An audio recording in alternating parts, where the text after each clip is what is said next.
Hey, welcome to another episode of Nightmares and Scares. I am one of your hosts, Matt, and with me as always is Dan the Horror Man. Ooh, Ooh, Dan. How you doing, man? I'm doing good, Are man. you? But I feel like I'm seeing movie people.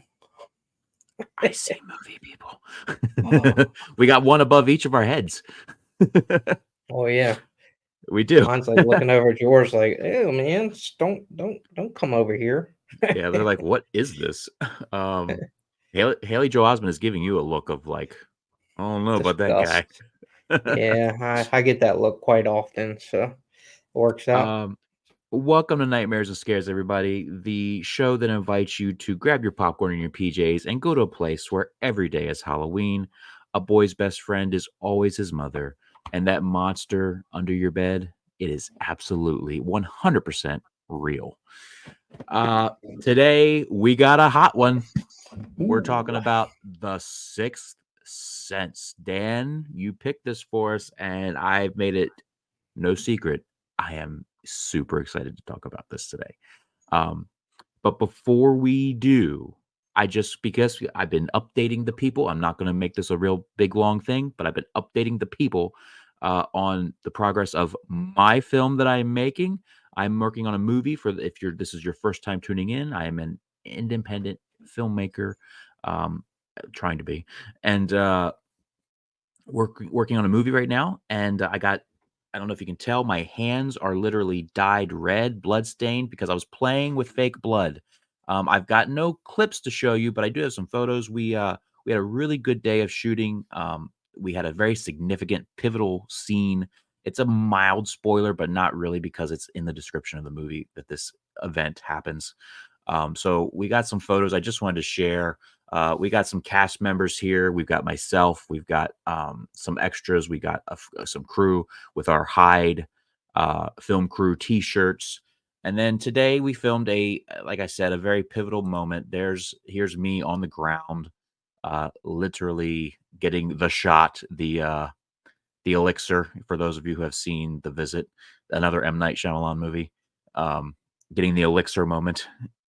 We got to kill a kid. We bloodied up Connor Parker, who is playing the character of Dylan Hyde, and it was good times all the way around. And I've seen an early cut already. We just filmed this afternoon, and I've seen an early cut of what it looks like together with some music. This is going to be some of my best work yet. Anyway, that's the update on HYDE. I will, of course, continue to update. Not every time we film, but it was a fun day, and my hands are red, so I thought I'd throw it out there. Dan, we're talking about The Sixth Sense. Yeah, another film where a kid dies, no less. Yeah. Eh, Does, A well, couple, yeah, a couple couple of them. kids have died. Yeah. So just right off the bat, I don't know when the last time you saw this was, but what was your initial reaction to rewatching this? So I knew it was iconic and it was a classic, and I think being older, I definitely appreciate the acting a lot more than I did, especially since we've been doing these podcasts and talking about the horror genre in general. And I mean, this was a little bit different. We definitely had some high grade actors. This isn't a B list horror movie. This is definitely an A horror movie. And I gotta tell you, man, I was pleasantly surprised. So I guess spoilers there for you. And I knew, like, I remembered certain things, but there were certain things I didn't remember, and I'll be excited to get in that when we get into the review portion. So, how about you, Matt? What were your initial takeaways? I teased it at the end of the last episode. I love this movie. It is one of my favorite movies of all time. Uh, I could watch it. I feel like I could watch this movie. Do I want to say once a day? I think that's too much. I could probably watch this movie twice a week and not get tired of it. That's how much I enjoy this movie. Um, yeah, it's up there for me, dude. This I was when you said you were picking this. I was like, "Oh, this is gonna be fun," 'cause, I love as much as I crapped on other things we've talked about, this one's gonna be the opposite. I'm gonna be singing this one's praises. Um, so we're gonna get into it. We're gonna talk about the synopsis and the cast a little bit, and before we go to our reviews. Um, The Sixth Sense is directed, of course, by M. Night Shyamalan. Was released in 1999. Uh, Following an unexpected tragedy, child psychologist Malcolm Crowe meets a 9-year-old boy named Cole Sear, who is hiding a dark secret. If you've never seen this movie, you probably still know what the secret is because unless you've been living under a rock, that one scene is pretty famous. Um, the cast stars Bruce Willis as Malcolm Crowe. Bruce Willis, of course, Die Hard, Pulp Fiction, massive star in Hollywood, especially the action genre. Haley Joel Osment. This was one of, not his first, but one of his first performances. Definitely the one that put him on the map. He also appeared in Forrest Gump, Pay It Forward. As an adult, he's continued to act in movies like Tusk and Extremely Wicked, the Ted Bundy, Zac Efron movie. We have Tony Collette as Lynn Sear, Hereditary, Knives Out, um, Little Miss Sunshine, phenomenal actress, but we'll get into that in a second. We have Olivia Williams, who played Anna Crow, and she's been in other things such as X-Men: The Last Stand and The Father. We have Trevor Morgan as Tommy Tomasino. If you don't know where you've seen him, you might have seen him in Jurassic Park 3. He was the little boy in that, as well as in Mean Creek and The Patriot with Mel Gibson. And finally, to round it out, we've got Donnie Wahlberg in an unrecognizable cameo here, um, who plays Vincent Gray. Donnie, of course, New Kids on the Block, and as an actor, the Saw movies 2, 3, and 4, along with Band of Brothers, Dead Silence, and a Blue Bloods with Tom Selleck on TV. This is a stacked cast, as you mentioned, Dan. This is not a B film at all, which is kind of wild considering this is M. Night's second film. And this was like a lot of people think this is his first film. This was his first horror film. This was his second film ever. So we've gotten into that. What kind of stats? I just kind of opened the door for stats right there for you. Um, what other stats do we have?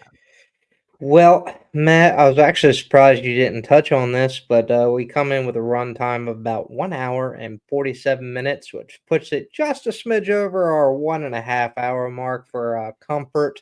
That's when you have to start maybe making a couple extra trips to the restroom and whatnot. But overall, pretty comfortable length as far as the movie is concerned. But one of the big things that we talk about as far as success, and this is the first movie that we're going to be talking about, like the budget. A lot of them that we have talked about maybe haven't grossed that much, maybe even under their budget. This guy is the exception. I think the biggest one that we've talked about so far. So the box office for this movie, the budget was $40 million estimated. In the opening weekend in US and Canada, we did 26,681,000 alone. Overall grossing the United States and Canada $293,506,000, and worldwide a massive 672,806,432 dollars. So, Matt, one thing you and I had talked about back when this movie first hit VHS in 2000, it was the most rented video of all time at that point. I Matt rented it. himself, yeah, Lee saying he I'm one of those people. I remember my mom renting this from Blockbuster, and we came home that night and watched it. This was one of the first horror movies I ever watched. and then we also ended up selling, I think it said 2 million DVDs at the time, which for that time, pretty massive for a movie. And honestly, like you said, stack cast. Um, but that's really all I have for you before we get into the reviews. So, Matt, did you want to kick us off for your review? Sure. There was one thing that I'd hoped you would mention, but I will Uh mention oh. it. I will mention it. So The Sixth Sense is, in my opinion, M. Night Shyamalan at his very best, and I have seen almost everything the man has done. Um, it is the reason, everyone originally fell in love with him. I mean, if you think about it, go back to '99 and the early 2000s, you saw M. Night Shyamalan, people were like, "Oh, this is gonna be good," because of this movie. Even now, like, even though he's had some movies that aren't haven't been as good or as well received, even now you see his name. He's got one coming up later this year, Trapped or whatever it is with Josh Hartnett. Even now, his name comes across the screen and you have that excitement because even though like the last few have kind of like, oh, I hope, but you want it to be good because you know when he's good, he is great. Um, this movie is undoubtedly a masterpiece, and I'm going to say it, a work of art. Uh, I think the movie has perfect balance. It's sad, but not like self pity. It's triumphant, but not cheesy. It's frightening, but not like grotesque or, bloody, super bloody. It's shocking, but not gimmicky. It's touching, but not in a cheap way. Um, Visually, I think the movie is perfect. It is stunning. There are some really like amazing shots. The attention to color, the attention to detail, the color red specifically in this film is very much appreciated. There's meaning there behind that. Haley Joel Osment. We're going to talk about some performances here. This is the one that I kind of wanted you to mention. Youngest Oscar nominee ever. And he give it he totally earns it. I don't know who he was up against that year, but should have won. Um, Oscar-worthy performance. As far as Bruce Willis goes, this is some of his best work here. This is one of his best films, um, in my opinion. But then we got Toni Collette, who is a powerhouse. I just love her character in this. In fact, so much so that like I don't say it all the time, but because of this movie and because of her performance, she said every time that her and the character of Cole interact, and he says, "Do you think I'm weird, Mama?" or "What are you thinking, Mama?" Whatever, and she says, "Hey, look at my face. I don't think you're a freak." Or, "Hey, look at my face. I don't think you're weird," or whatever the situation is. So I've taken that. And again, it's not something that I use that often, but whenever I'm like in a serious moment and someone says, "Yeah, well, you're probably, whatever, you think I'm whatever." And I will say, because of this, because I steal from everything, uh, "Hey, look at my face. I don't think whatever." Or, "Hey, look at my face. I do love you," or whatever the situation is. Um, Toni Collette is just really, really effing phenomenal. Um, I think she gets overlooked as much as she does get the attention. I think she gets overlooked and she's underrated to an extent. Um, with any less talented of an actress, this movie doesn't work. Um, I believe that a great movie is one that helps the viewer appreciate or look at the world or perceive the world differently. Um, The Sixth Sense is one of those extraordinary movies that uh, does this. It reflects on some difficult subjects that will make anyone walk away asking questions. Um, Questions about death, questions about letting go, about eternal love, commitment, the love between a parent and a child, the love between a husband and a wife. I just think it's a brilliant film, plain and simple. I am reading off notes in case anyone's wondering. um, it's will go down and has gone down as one of the greatest psychological horror films ever made. Even if someone has already spoiled the ending, the end twist for you, still give this a watch because the movie isn't purely its twist, in my opinion. You don't, the twist helps make it, and the twist is what sold it back in '99, but the movie isn't the twist. The movie is everything else, the characters, the relationships, the story.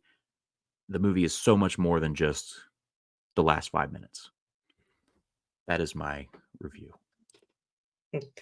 Well, so guys, here's where we are. So Matt started off, he got into a lot of the feelings, and then here's my turn.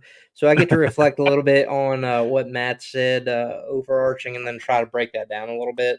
So I'm going to do my best, and I'm going to start right at the top. So, of course, this was not just nominated for Oscars, also got some Academy Awards as well. We were nominated for Best Picture, Best Actor in a Supporting Role, Best Actress Supporting Role, Best Director, Best Writing, or screenplay written directly for the screen, and best film editing.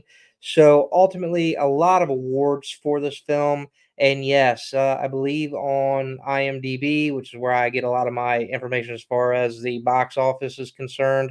I think it was rated what 149 or 169 of top movies of all time. So definitely regarded or highly regarded.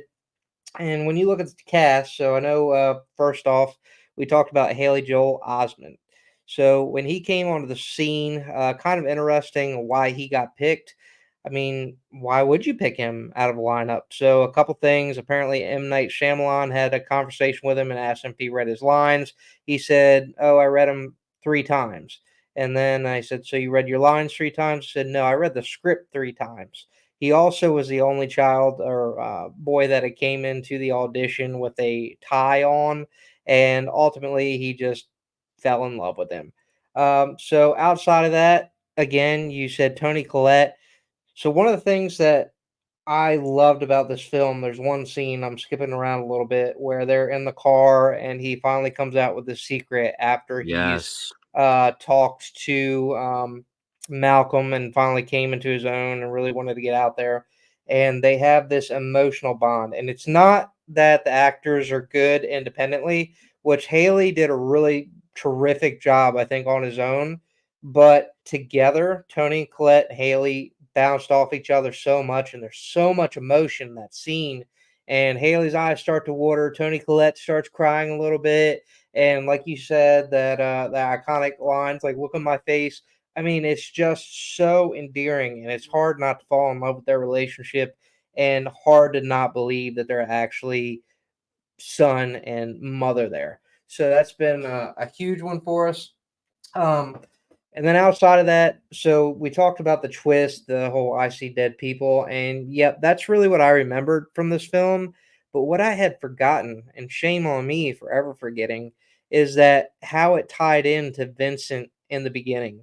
So Vincent was also a troubled youth, and he's the one that ultimately tied into the secondary character that we meet with Haley Joel Osment, and they both had the same things going on in their background. And I didn't realize it, but when Bruce Willis's character Malcolm's looking through his notes, he looks at like troubled child, may need hospitalization. That's exactly how he approached Vincent.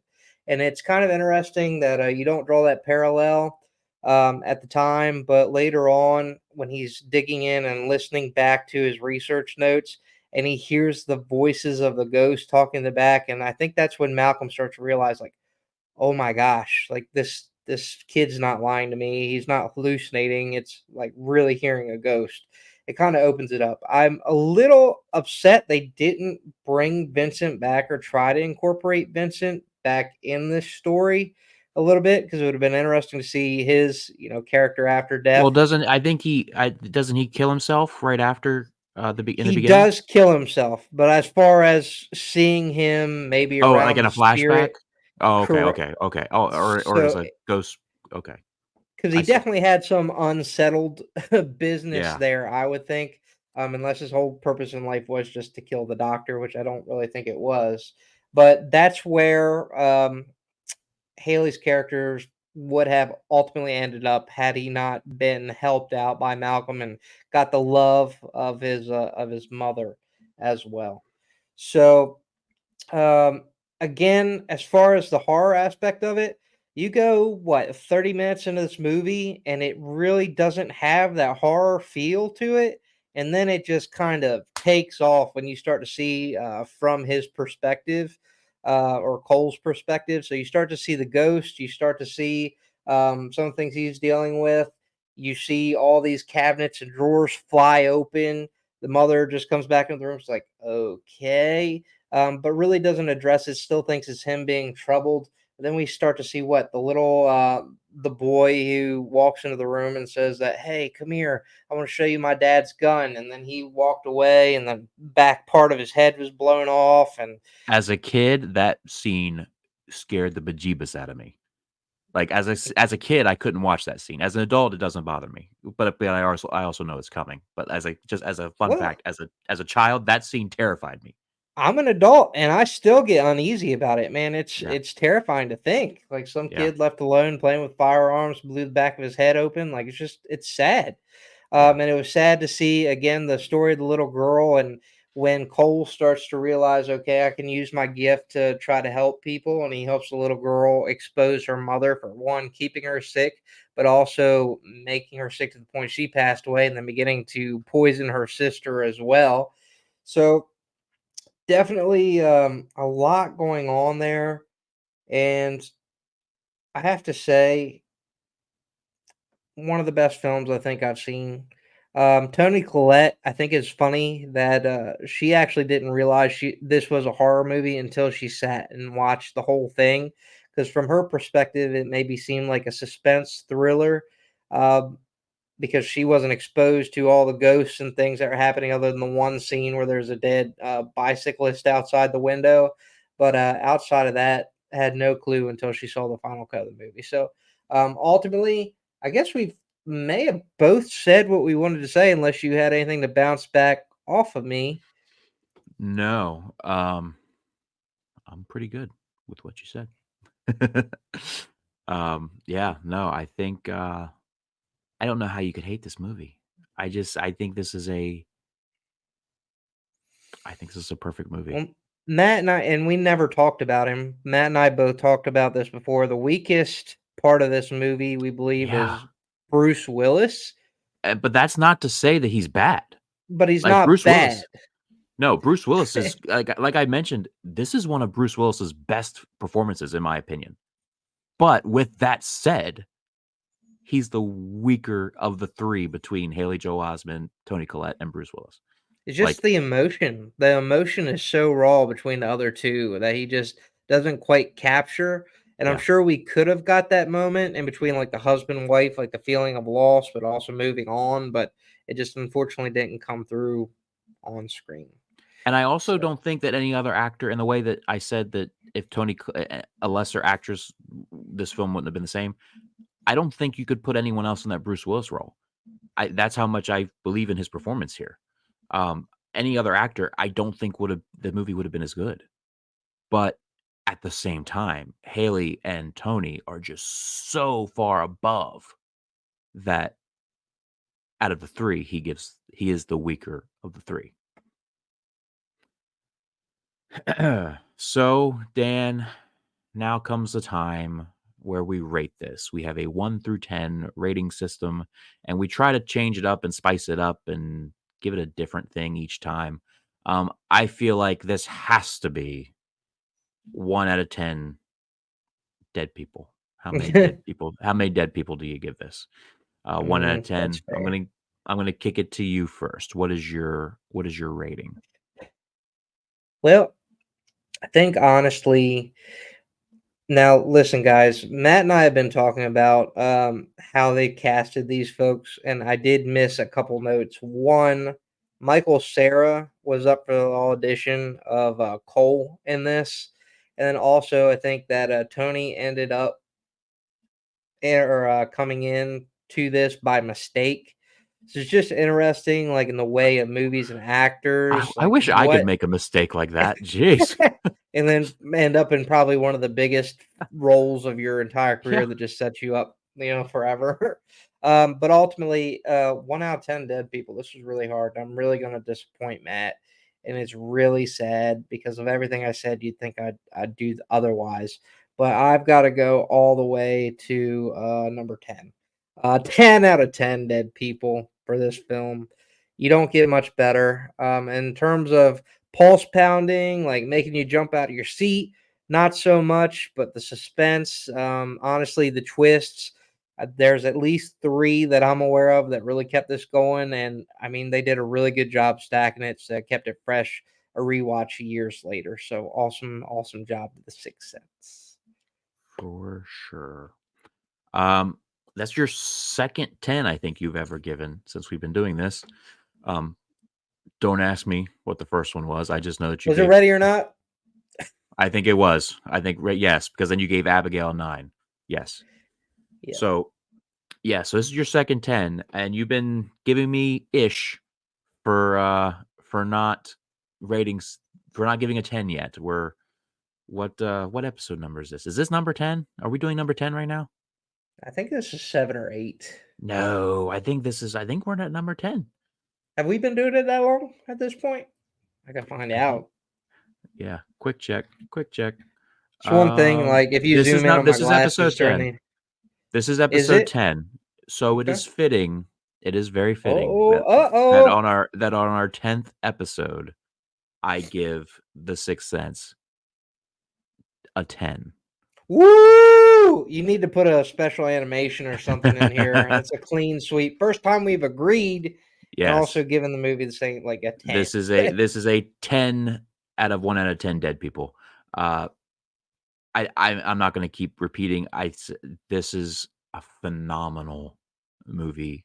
I don't know how you could watch this and not take something away from it. Um, with that said, we're going to find someone who did because it's time for some real reviews. If this is also Woo! your first time joining us, or if you haven't, then you already know. Or if it's not your first time, I mean, then you already know. Then at the end of the show, after we give our reviews, we turn it to you guys. We search the interwebs and look for a 1-star review and a 5-star review. 5 being the best, 1 being the worst. And these are real reviews from audience members who reviewed. And we usually try to pull from Google. And this time we got both from Google. A couple times we can't do that. But Dan, last time I think you took the 1-star, I think. Yeah, And I I took the think you're right. 5-star. I think So you're this right. Yeah. time I will do the honors and read the 1-star, and then I will give you the 5-star. Fun. So first, our 1-star, Wow. Matthew Connolly. Oh, you're really gonna laugh when you see yours.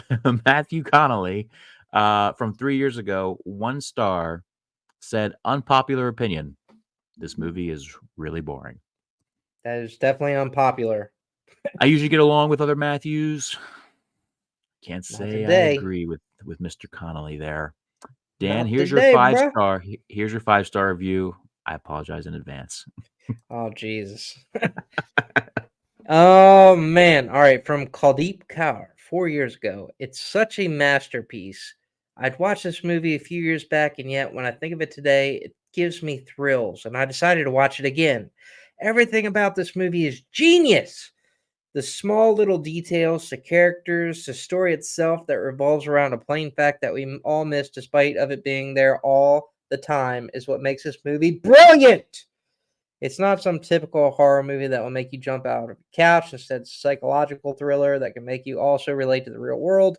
The connection between the two main characters is magical, and how both of them helped each other to look at the bigger picture throughout the process. To sum it up, I would say it's beautiful and magical, and everybody should watch this movie at least once in their lifetime. So agree on all counts and appreciate your use of the big words. It's a capitalization there on the big words. That's what it is. Yes. Yes, sir. So that is any final things before we close the book on the Sixth Sense? Alrighty, guys. So we went over reviews of other people. This is what I want you to do. This is what I need you to do. If you made it this far in the video, I need you to like, I need you to subscribe, and then please leave a comment and give us your rating of the movie. I want to start incorporating some of your views into, maybe some of our videos in the future. Maybe we do like a quick recap of what our fan base thinks of the movie that we watched about, but I want your involvement. We want you. So get on here. Please subscribe so when we have another talk, about another movie, another great movie like this, or maybe another terrible movie like Rubber, which maybe one day we'll talk about. But anyways, please just let us know. Did you agree with us? Did you disagree with us? Do you think that we're just a bunch of doo doo heads that don't know what we're talking about? It's very You're possible in my case. you went doo doo head, but you should have went. We're a bunch of stuttering Stanleys. Stuttering Stuttering Stanley, Stanley. stuttering Stanley. That was terrible, and do not endorse that behavior on any level ever. Just FYI. But anyways, you call us what you want. I'm cool with that. But anyways, Matt, how about you? Any closing notes? Uh, watch this movie. It's not streaming anywhere like for free on a streaming app, but it is available to purchase on Vudu, on Amazon Prime, wherever you buy your digital movies. And if you're not a digital person, you can probably still get this off of like Amazon. And I don't think good luck finding it in like a Walmart or something. A lot of those places are discontinuing physical media, which is a whole nother podcast. But uh, if you haven't seen this, go watch it. If it's been years since you've seen this, go watch it. It's so much. Even if you watched it and you're like, oh, that's great. If you haven't seen it in 10 years, it's still even better than what you remember. Now is the time that we talk about what's next. Woo. We're on a roll here. And, the month of May brings a lot of things. For you talked about rubber, for every 6 cents we get 20 rubbers, which sounds dirtier than I mean it actually. Whoa. Whoa. For every 6 cents we get 20 cabin in the woods. In the horror No. No. No. in the horror community. Okay, here's one. Ginger Here's dead one. man.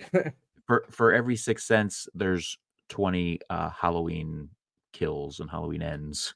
So Mhm. just you get the point where I'm going with this. The horror genre is definitely one where you never know from one movie to the next whether it's going to be phenomenal or ugh. Wah, Um, wah. but with that said, I can see you kind of steered it one way, thinking we're going to He's go some saying way, stuff. I and don't then know I'm going to what go he's to the other doing. way. I'm so confused. So the month of May brings lots of things, and one of those things that it brings is the 45th anniversary of a massive sci-fi horror film. Real horror fans already know what I'm about to say. Because Our sequels are next, still popping up till today, guys. yeah, we've got a sequel to this movie coming out this year, here soon in August. So timing is everything. We're going to be talking about the original Alien. Ooh. Yes, the Sigourney Weaver starring Alien. It is streaming on Hulu, or I guess again is available to purchase wherever you purchase your movies. And so watch along with us if you haven't seen it. And we will be talking about Alien, our next episode for its 45th anniversary.